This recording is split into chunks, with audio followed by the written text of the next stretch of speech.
ओम शांति। ओम शांति। आज है 31 मई 2025।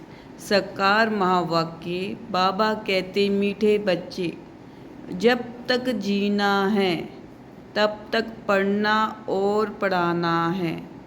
जब तक जीना है तब तक पढ़ना और पढ़ाना है। खुशी और पद का आधार है पढ़ाई। हमारी खुशी कब जाती है? जब हम मुरली छोड़ देते हैं। एक दिन छोड़ा, 2 दिन छोड़े, 3 दिन छोड़े, फिर माया अटैक करती है। तो जो हमारी खुशी है और जो हमारा पद है, पद कब मिलेगा हमें? जब हम सतयुग में जाएंगे। तो उसका आधार है पढ़ाई, और खुशी का भी आधार है पढ़ाई। जब तक जीना है तब तक पढ़ना और पढ़ाना है। खुशी और पद का आधार है पढ़ाई।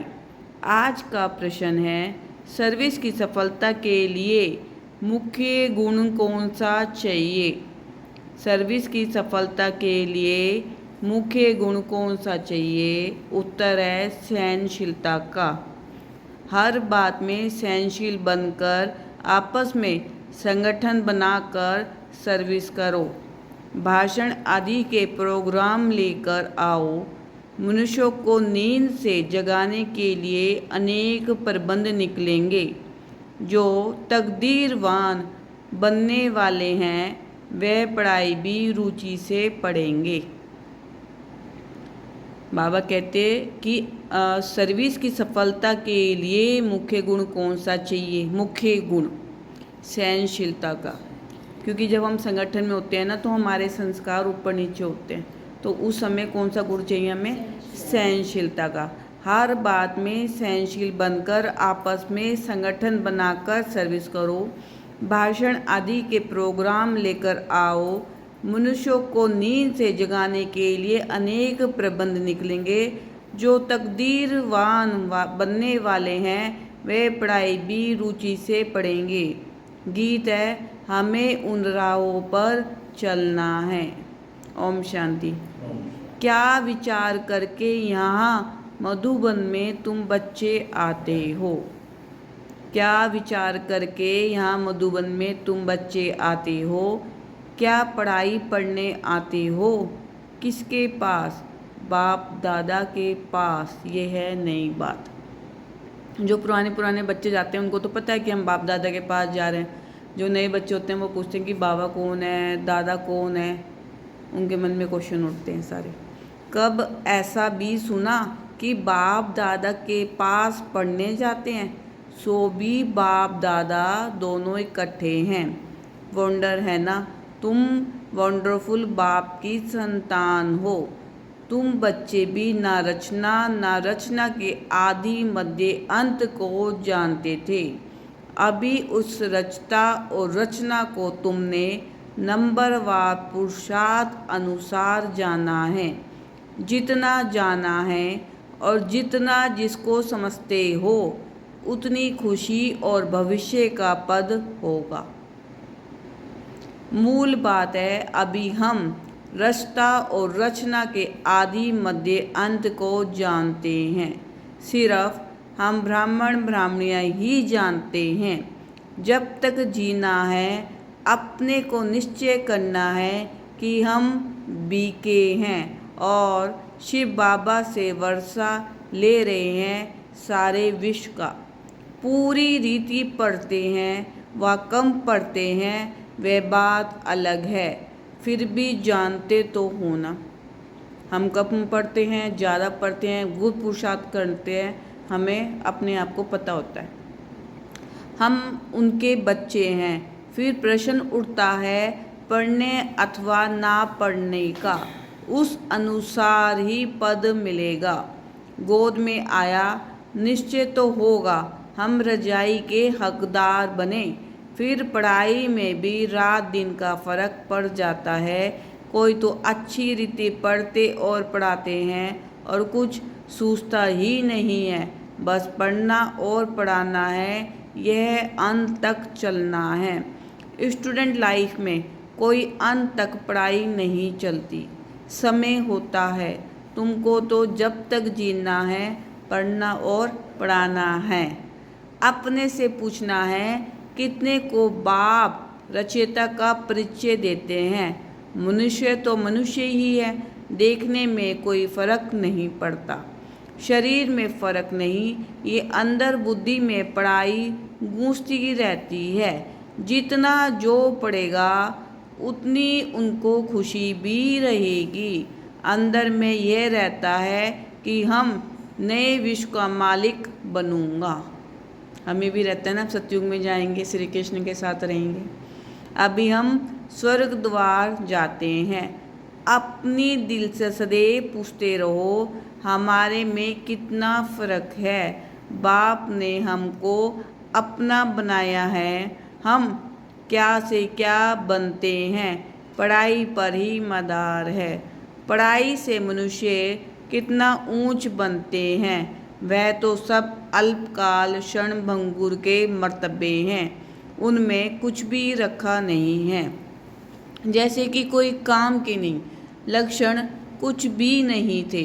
अब इस पढ़ाई से कितना ऊंच बनते हैं। सारा अटेंशन पढ़ाई पर देना है। जिसकी तकदीर में है उनकी दिल पढ़ाई में लगती है। औरों को भी पढ़ाई लिए भिन्न भिन्न रीति पुरुषार्थ कराते रहते हैं। दिल होती है उनको पढ़ाकर बैकुंठ का मालिक बनाएं। मनुष्यों को नींद से जगाने के लिए कितना माथा मारते रहते हैं और मारते रहेंगे। ये प्रदर्शनी आदि तो कुछ नहीं, आगे चलकर और प्रबंध निकलेंगे समझाने लिए। अभी बाप पावन बना रहे हैं तो बाप की शिक्षा पर अटेंशन देना चाहिए। अंडरलाइन दिस लाइन कि अभी बाप पावन बना रहे हैं तो बाप की शिक्षा पर अटेंशन देना चाहिए। हर बात में सहनशील भी होना चाहिए। आपस में मिलकर संगठन कर भाषणों आदि के प्रोग्राम रखने चाहिए। एक अल्फ पर भी हम बहुत अच्छा समझा सकते हैं। अल्फ पर ऊंच से ऊंच भगवान कौन। एक अल्फ पर तुम 2 घंटा भाषण कर सकते हो, यह भी तुम जानते हो। अल्फ को याद करने से खुशी रहती है। अगर बच्चों का याद की यात्रा में अटेंशन कम है, अल्फ को याद नहीं करते हैं तो नुकसान जरूर होता है। सारा मदार याद पर है। याद करने से एकदम हेवन में चले जाते हैं, याद भूलने से ही गिर पड़ते हैं। इन बातों को और कोई समझ ना सके। शिव बाबा को तो जानते ही नहीं, बल्कि कितना भी कोई भक्के से पूजा करते हो, याद करते हो, फिर भी समझते नहीं। जब हम भक्ति मार्ग में होते हैं तो शिव बाबा की याद हमें नहीं आती। तो बाबा कह रहे कितना फर्क है भक्ति में और ज्ञान में। और जब हम याद में बाबा की याद में रहते हैं तो हेवन में चले जाते हैं, और जब हम याद भूल जाते हैं तो कोई ना कोई विकार हमारे ऊपर अटैक करता है, चाहे सूक्ष्म में, चाहे उनके बाल बच्चे ही क्यों ना हो। काम क्रोध लोभ मोह अहंकार इनके भी बाल बच्चे होते हैं, तो वो भी हम पे अटैक करते हैं। तुमको बाप से बहुत बड़ी जागीर मिलती है। भक्ति मार्ग में कृष्ण का दीदार करने के लिए कितना माथा मारते हैं। अच्छा दर्शन हुआ, फिर क्या फ़ायदा, तो कुछ भी हुआ नहीं। दुनिया देखो किन बातों पर चल रही है। तुम जैसे कि गन्ने का रस शुगर पीते हो, बाकी सब मनुष्य छिलका चूसते हैं। तुम अभी शुगर पीकर पूरा पेट भर आधा कल्प सुख पाते हो, बाकी सब भक्ति मार के छिलके चूसते नीचे उतरते आते हैं। आज बाबा ने गन्ने का रस को कहा है ज्ञान के रस में, कि वो जो गन्ने का रस है वो क्या होता है, शुगर की तरह हुआ, और जो उसका छिलका है उसको भक्ति मार्ग में आज बाबा ने बताया, कंट्रास्ट बताया। अब बाप कितना प्यार से पुरुषार्थ कराते हैं, परंतु तकदीर में नहीं है तो अटेंशन नहीं देते, ना खुद अटेंशन देते हैं ना औरों को देने देते हैं, ना खुद अमृत पीते हैं ना पीने देते हैं। बहुतों की ऐसी एक्टिविटी चलती है, अगर पूरी रीति पढ़ते नहीं, रहमदिल नहीं बनते, किसका कल्याण नहीं करते तो वह क्या पद पाएंगे। अगर हम सोचें सिर्फ अपने लिए सोचें तो, अगर हम दूसरों के लिए सोचते हैं तो बाबा हमें 10 टाइम्स ज़्यादा देता है। पढ़ने और पढ़ाने वाले कितना ऊंच पाते हैं, पढ़ते नहीं तो क्या पद होगा, वह भी आगे चल रिजल्ट का पता पड़ जाएगा।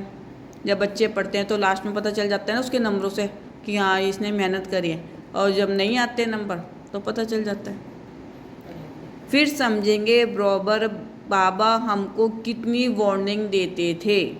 जब हम सतयुग में हम अपने पद को देखेंगे तो बाबा पूरी रील दिखाएगा, फिर हमें पता चलेगा कि अच्छा बाबा कितनी वार्निंग देते थे, मुरली सुनने जाते थे और हम अपनी बुद्धि को बाहर भटका देते थे।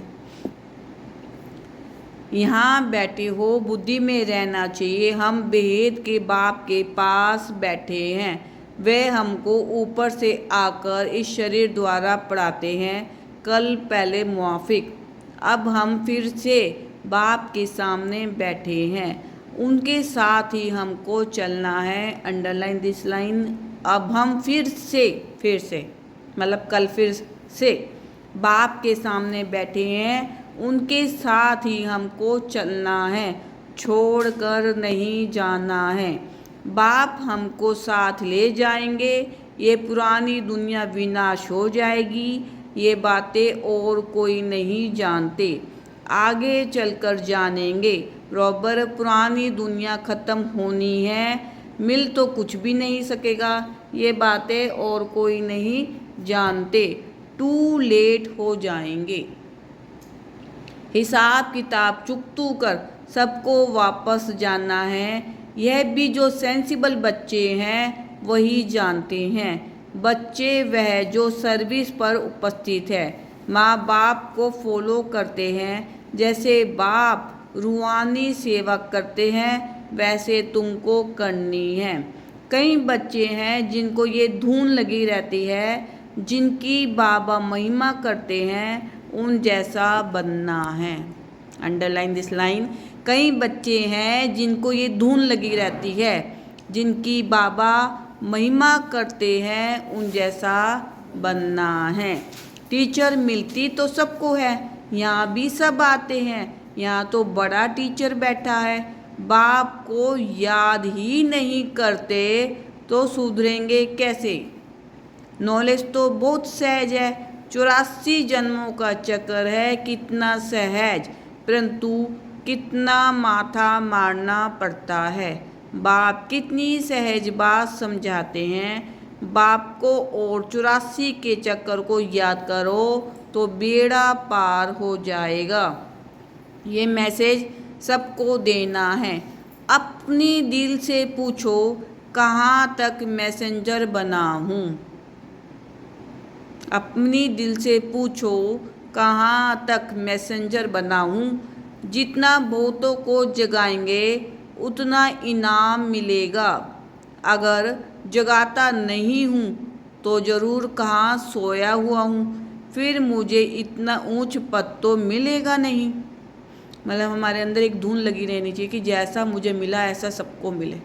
तो उसके लिए क्या करना है, जिस भी आत्मा से मिलो उसको आत्मा भाई भाई समझो और अल्फ और बे का परिचय जरूर दो कि मैं आत्मा तुम भी आत्मा। उसको बताओ आत्मा कहाँ रहती है। जब उसको ये फील होगा कि अच्छा मैं भी आत्मा हूँ, इस शरीर के अंदर हूँ, तो वह भी ज़रूर आएगी, लेकिन उसको फील कराना बहुत ज़रूरी है। तो सर्विस पर ही रहना है। मूल बात है बाप का परिचय देना।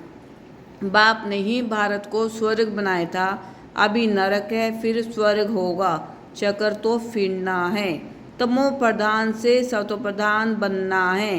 बाप को याद करो तो विकार निकल जाएंगे। सतयुग में बहुत थोड़े होते हैं, फिर रावण राज्य में कितनी वृद्धि होती है। सतयुग में 9 लाख फिर धीरे धीरे वृद्धि को पाएंगे। जो पहले पावन थे वही फिर पतित बनते हैं। सतयुग में देवताओं का पवित्र प्रवृत्ति मार्ग था, वही फिर अपवित्र प्रवृत्ति वाले बन पड़े हैं। ड्रामा अनुसार ये चक्कर फिरना ही है। अब फिर तुम पवित्र प्रवृत्ति मार्ग के बन रहे हो। बाप ही आकर पवित्र बनाते हैं, कहते हैं मुझे याद करो तो विक्रम विनाश होंगे। तुम आधा कल्प पवित्र थे, फिर रावण राज्य में तुम पतित बने हो। आधा कल्प पवित्र थे, फिर रावण राज्य में तुम पतित बने हो। Underline this line. यह भी तुम अभी समझते हो। हम भी बिल्कुल बर्थ नोटे पैनी थे। अभी कितनी नॉलेज मिली है जिससे हम क्या से क्या बनते हैं। बाकी जो भी इतने धर्म हैं ये ख़त्म हो जाने हैं। सब मरेंगे ऐसे जैसे जानवर मरते हैं। देख रहे हो ना आप सब ये सब, जैसे भूकंप आते हैं, कुछ भी होता है, नेचुरल कैलेमिटीज़ आती है तो कितने सारे के सारे एक ही बार में चले जाते हैं। जैसे बर्फ़ पड़ती है तो कितने जानवर पक्षी आदि मर जाते हैं। नेचुरल कैलेमिटीज़ भी आएंगी, ये सब ख़त्म हो जाएगा। ये सब मरे पड़े हैं। इन आँखों से जो तुम देखते हो वह फिर नहीं होगा। नई दुनिया में बिल्कुल ही थोड़े रहेंगे। ये ज्ञान तुम्हारी बुद्धि में है। ज्ञान का सागर बाप ही तुमको ज्ञान का वर्षा दे रहे हैं। तुम जानते हो सारी दुनिया में किचड़ा ही किचड़ा है। हम भी किचड़े में मैले पड़े थे। बाबा किचड़े से निकाल अब कितना गुलगुल बना रहे हैं। Underline this line. बाबा किचड़े से निकाल अब कितना गुलगुल बना रहे हैं। गुलगुल क्या होता है? फूल। और खिला हुआ फूल सबको कितना अच्छा लगता है। एक गुलगुल होता है, मीठा भी होता है। गुलगुल ऐसे होते हैं ना वो। हाँ, तो हमें क्या बनना है? मीठा भी बनना है और एक खिला हुआ फूल बनना है। हम ये शरीर छोड़ेंगे, आत्मा पवित्र हो जाएगी। बाप सबको एक रस पढ़ाई पढ़ाते हैं, परंतु कईयों की बुद्धि बिल्कुल जड़ है, कुछ भी समझ नहीं सकते। यह भी ड्रामे में नूंद है। बाप कहते हैं इनकी तकदीर में नहीं है तो हम भी क्या कर सकते हैं। हम तो सबको एक रस पढ़ाते हैं, पढ़ते नंबरवार हैं। कोई अच्छी रीति समझकर और समझाते हैं, औरों का भी जीवन हीरे जैसा बनाते हैं। कोई तो बनाते ही नहीं। उल्टा अहंकार कितना है। जैसे साइंस वालों को माइंड का कितना घमंड है। दूर दूर आसमान को, समुंदर को देखना चाहते हैं। बाप कहते हैं इससे कोई फ़ायदा ही नहीं। मुफ्त साइंस घमंडी अपना माथा खराब कर रहे हैं। बड़ी बड़ी पगार उन्हों को मिलती है, सब वेस्ट करते रहते हैं। ऐसे नहीं कि सोनी द्वारिका कोई नीचे से निकल जाएगी। ये तो ड्रामे का चक्कर है जो फिरता रहता है। फिर हम समय पर अपने महल जाकर बनाएंगे नई दुनिया में। कोई आश्चर्य खाते हैं, क्या ऐसे ही मकान फिर बनेंगे? जरूर। बाप दिखाते हैं तुम फिर ऐसे सोने के महल बनाएंगे।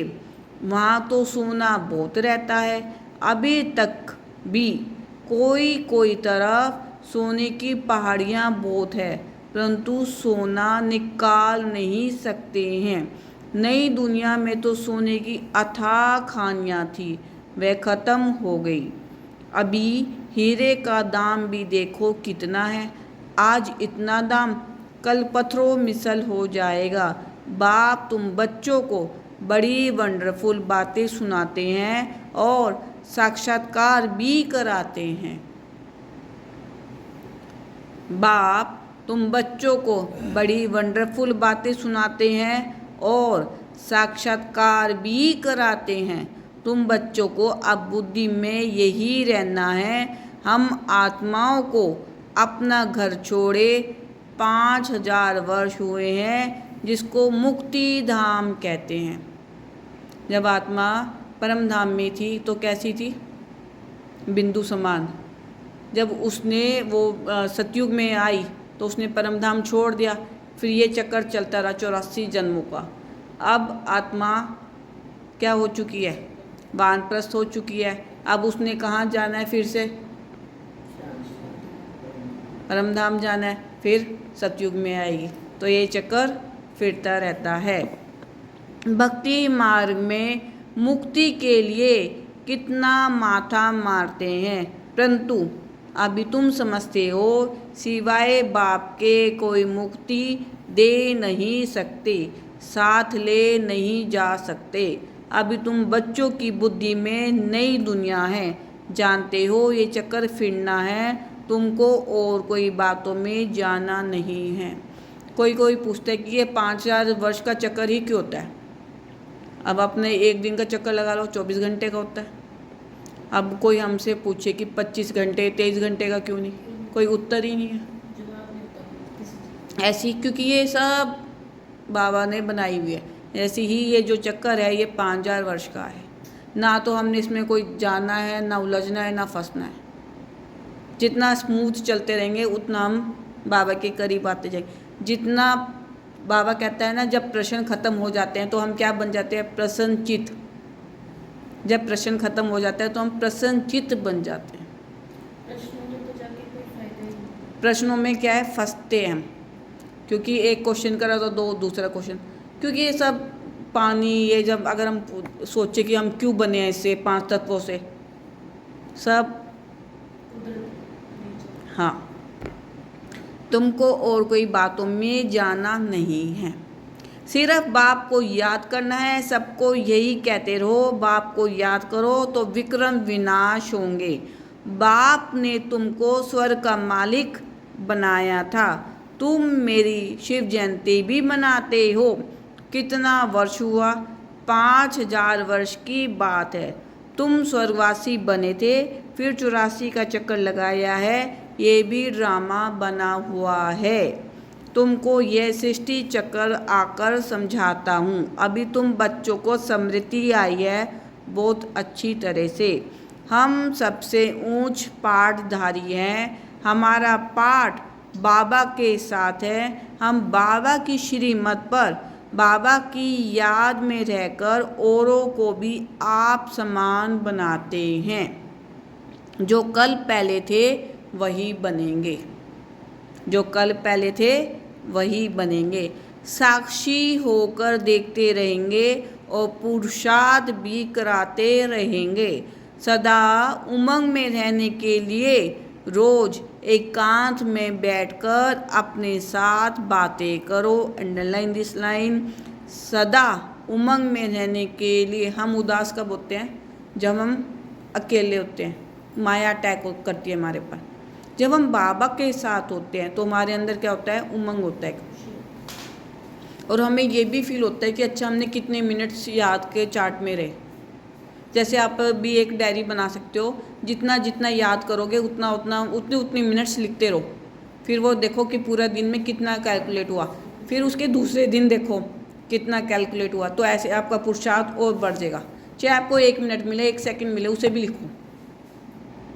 पूरे दिन में जब भी आपको समय मिले, नहीं मन कर रहा, उदास हो रहे हो, बाबा की याद में बैठ जाओ एकांत में। तो बाबा क्या कह रहे हैं कि सदा उमंग में रहने के लिए रोज एकांत में बैठकर अपने साथ बातें करो। बाकी थोड़ा समय इस अशांत दुनिया में है, फिर तो अशांति का नाम नहीं रहेगा। जब ये ख़त्म हो जाएगी तो क्या हो जाएगी? अशांति ख़त्म। कोई मुख से कह ना सके कि मन की शांति कैसे मिले। शांति के लिए तो जाते हैं, परंतु शांति का सागर तो एक बाप ही है, दूसरे कोई पास ये वस्तु है नहीं। वैसे तुम बच्चों की बुद्धि में गूंजना चाहिए। रास्ता और रचना को जानना ये है ज्ञान। वह शांति के लिए, वह सुख के लिए। सुख होता है धन से, धन नहीं तो मनुष्य काम का नहीं। धन के लिए मनुष्य कितना पाप करते हैं। बाप ने अथाह धन दिया है, स्वर्ग सोने का, नरक पत्थरों का। अब हम कहाँ पे रह रहे हैं? नरक में तो रह रहे हैं। तो ये किससे बना हुआ है? पत्थरों से बने हुए हैं घर महल ये सब। तो बाबा कह रहे हैं जब तुम वहाँ जाओगे सत्युग में, तो वो जो स्वर्ग होगा वो किससे बना होगा? सोने से। अच्छा, मीठे मीठे सीखी लदे बच्चों प्रति माता पिता बाप दादा का याद प्यार और गुड मॉर्निंग। रूहानी बाप की रूहानी बच्चों को नमस्ते। हम रूहानी बच्चों की रूहानी बाप दादा को दिल व जान से सिखवा प्रेम से नमस्ते, गुड मॉर्निंग, शुक्रिया मीठे मीठे बाबा। धारणा के लिए मुख्य सार। समय निकाल एकांत में अपने आप से बातें कर अपने को उमंग में लाना है। आप समान बनाने की सेवा के साथ साथ साक्षी होकर हर एक के पाठ को देखने का अभ्यास करना है। बाबा ने दो चीज़ें कही है, एक तो एकांत में अपने साथ उमंग में लाने के लिए एक तो बाबा की याद में रहना है, एक जैसे आप हो उस समान बनाने के लिए हर एक का पाठ क्या करो? साक्षी होके देखो। तो उसका अभ्यास करना है। जैसे मसालेदानी होती है, मसालेदानी में सबका पार्ट है, नमक मिर्च सबका, लेकिन सबका क्या है? डिफरेंट, और सब एक ही उसके अंदर रहते हैं, एक ही बॉक्स के अंदर रहते हैं। तो उससे अपने आप को कंपेयर कर लो कि मैंने किसी में नहीं फंसना। अगर मैंने सारे मसाले मिक्स कर दिए ना तो उससे सब्जी बनेगी ना कुछ बनेगा। सिर्फ मैंने देखना है, और सबका पार्ट डिफरेंट है, नमक का अलग है, मिर्च का अलग है। अगर बाय चांस कोई चीज़ मिस हो जाती है तो क्या होगा? वो चीज़ फील होएगी कि हाँ ये इसका पार्ट मिसिंग है, नमक नहीं डाला, मिर्च नहीं डाली, गर्म मसाला नहीं डाला, तो सब्जी क्या होएगी? फिक्की फिक्की सी लगेगी। तो ऐसे ही हमारा सबका पार्ट है यहाँ पे स्थूल वतन में। ये ईश्वरीय परिवार है हमारा, कल भी बाबा ने बताया था। तो ईश्वर परिवार के बिना हम रह भी नहीं सकते। तो हमने हर एक का पार्ट, जब हम संगठन में होते हैं तो साक्षी होकर देखना है, ना कि उसके पार्ट में फंसना है। समय निकाल एकांत में, और सबका पुरुषार्थ अपना अपना है। जितना पुरुषार्थ करोगे एकांत में बैठकर बाबा को याद करोगे तो आपके विक्रम विनाश होंगे। चाहे घर में आप एक आत्मा हो चाहे दो आत्मा हो, अपना अपना समय निकालो। ये नहीं कि अगर कोई दूसरा करेगा तो आप भी करोगे, नहीं। जब भी आपको समय मिलता है डायरी बनाओ, मैंने बना रखी है डायरी, लिखो उसमें। समय निकाल एकांत में अपने आप से बातें कर अपने को उमंग में लाना है। आप समान बनाने की सेवा के साथ साथ साक्षी होकर हर एक के पार्ट को देखने का अभ्यास करना है। सेकंड पॉइंट है, बाप को याद कर अपने आप को सुधारना है। आज बाबा ने किसी और को सुधारने के लिए नहीं कहा, अपने आप को सुधारने के लिए कहा है। अपनी दिल से पूछना है कि मैं मैसेंजर बनाऊं, कितनों को आप समान बनाता हूं। बाप को याद कर अपने आप को सुधारना है, अपने दिल से पूछना है कि मैं मैसेंजर बनाऊं, कितनों को आप समान बनाता हूँ। अब विशाल आत्मा है, कोई भी आता है उसे ज़रूर परिचय देते हैं, चाहे रात को 9 बजे आ जाए कोई, चाहे 10 बजे आ जाए, उसे नींद का है ही नहीं। उसे लगता है कि मैं किसी ना किसी को ज्ञान सुना दूँ। कोई कहेगा ना कि मैं 10 बजे रात को कोर्स लूँगा, आ जाओ। मैं सुबह 5 बजे कोर्स लूँगा, आ जाओ। उसके अंदर एक है, धुन है उसके अंदर कि जैसे मैं बनाऊँ, मैं निकला हूँ इस दुनिया से, मैं कीचड़ दुनिया से निकला हूँ तो मैं भी दूसरों को बनाऊँ। तो उसका ये पार्ट मुझे बड़ा अच्छा लगता है कि वो भी एक गुण है उसके अंदर। हमने गुणों को तो देखना है कि मतलब इतना बिजनेसमैन होकर, इतना मेहनती होकर, फिर भी वो कहता है आ जाओ, कोई भी आ जाए। वो कहते हैं मैं कोर्स देने के लिए तैयार हूँ। वो कहते हैं कि कौन सा टाइम चाहिए, वो कहते हैं मैं आपके अकॉर्डिंग करूँगा, कोई भी आ जाए। अभी दिया था उसने कोर्स रात को 10 बजे, 11 बज जाते थे, फिर सुबह 3 बजे उठ के बैठ जाते थे। तो ये अंदर एक गुण ही तो है, बाबा की धुन ही तो है। तो बाप को याद कर अपने आप को सुधारना है, अपनी दिल से पूछना है कि मैं मैसेंजर बनाऊं, कितनों को आप समान बनाता हूं। आज का वरदान है, श्रेष्ठ पुरुषार्थ द्वारा फाइनल रिजल्ट में फर्स्ट नंबर लेने वाले उड़ता पंछी भव। श्रेष्ठ पुरुषार्थ द्वारा फाइनल रिजल्ट में फर्स्ट नंबर लेने वाले उड़ता पंछी भव। जैसे अब 40 बच्चे होते हैं क्लास में, अब मेरिट लिस्ट में कौन कौन आएगा जिसके हाईएस्ट नंबर होंगे, 10 में से 10, 100 में से 100। तो ऐसे ही यहाँ पे भी हमारा टेस्ट होता है और सबको पता होता है कि हम कितने विकार में जा रहे, कितना बाबा के करीब जा रहे, कितने गुणों को फॉलो करें, कितने अवगुणों को फॉलो करें, सबको पता होता है। श्रेष्ठ पुरुषार्थ द्वारा फाइनल रिजल्ट में फर्स्ट नंबर लेने वाले उड़ता पंछी भव। आत्मा क्या है? उड़ता पंछी। फाइनल रिजल्ट में फर्स्ट नंबर लेने के लिए फर्स्ट है, दिल के अविनाशी वैराग्य द्वारा बीती हुई बातों को संस्कार रूपी बीज को जला दो।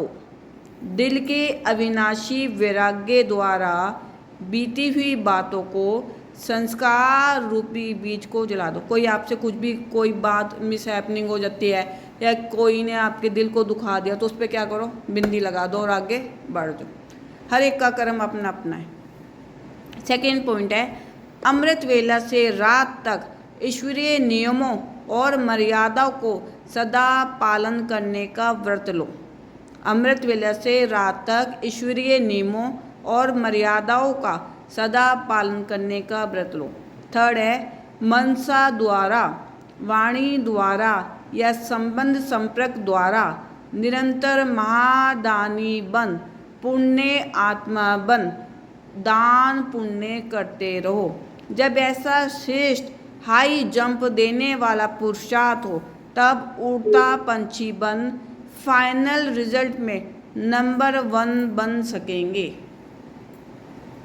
मनसा द्वारा, वाणी द्वारा, संबंध संपर्क द्वारा निरंतर महादानी बन, पुण्य आत्मा बन, दान पुण्य करते रहो। जब ऐसा श्रेष्ठ हाई जंप देने वाला पुरुषार्थ हो तब उड़ता पंछी बन फाइनल रिजल्ट में नंबर 1 बन सकेंगे। एक होती है रेस, होती है ना हाई जंप वाली, हमने वो सी रेस में पार्ट लेना है, हाई जंप वाली। जितना जितना हम दूसरों को समझाते रहेंगे हमारे नंबर जुड़ते रहेंगे। स्लोगन है, वृत्ति द्वारा वायुमंडल को पावरफुल बनाना यही लास्ट का पुरुषार्थ व सर्विस है। वृत्ति द्वारा वायुमंडल को पावरफुल बनाना यही लास्ट का पुरुषार्थ व सर्विस है। अब जो कोई भी आत्मा यहाँ पर रहती है ना, कहती है यहाँ का वायुमंडल बहुत अच्छा है। प्रमोद भाई जी आए थे, दिल्ली से बहनें आती हैं, सब यही कहती हैं, क्योंकि जैसे ही बैठती है उनका योग बाबा से लग जाता है। अव्यक्त इशारे, रूहानी रॉयल्टी और प्योरिटी के पर्सनैलिटी धारण करो। रूहानी रॉयल्टी और प्योरिटी के पर्सनैलिटी धारण करो। विशेष आत्माओं व महान आत्माओं को देश की व विश्व की पर्सनैलिटी कहते हैं। पवित्रता की पर्सनैलिटी अर्थात हर कर्म में महानता और विशेषता।